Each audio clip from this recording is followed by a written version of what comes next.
Okay, so I'd like to talk a little bit about the scale, rotate, and translate manipulators in XSI and our interaction with them. Now in XSI we have two distinct different methods of interacting with these, and I'm going to talk now about the first method, which is the old Softimage 3D method. Now the old Softimage 3D method, which is a very logical way of working with things, involves simply our three axes, X, Y, and Z, three colors, R, G, and B, and of course our three mouse buttons, left, middle, and right.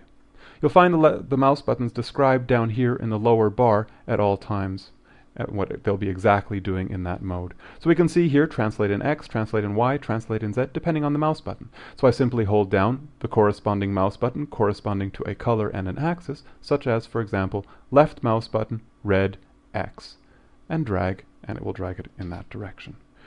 If I go to rotate, I see red, that's this ring here. Obviously it's still X, it's still the mouse button, and I know exactly what's going to happen at any given time. If I wish to, for example, scale, but I wish to maybe scale in two axes simultaneously, maybe for example Z and X, I simply hold down two mouse buttons simultaneously and it will drag it uniformly scaling.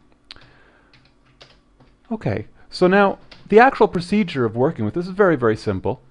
It's a drag from left to right to increase the value, right to left to decrease the value, down up to increase the value, up down to decrease the value. Now this is fine for X and Y, but the problem arises with the Z axis, simply because if I drag up, it increases the value, and if I drag right, it increases the value, which means that it's actually moving opposite the mouse cursor. Now at first this may cause some confusion. Now either you can get used to it, or of course we have a lot of options involving our manipulator tools, one of which, if we simply go to the transform menu, transform preferences, we'll find all of our options and translate move in XYZ along cursor direction. Enabling this now makes the cursor dictate the movement of the object. So it's a little bit more intuitive. Finally, if I wish to isolate any given axis, for example, maybe I just wish to move in Y, I double-click that mouse button. Now Y is isolated, you can see these are grayed out, and also here it's only displaying Y. I can also just simply click here if I wish.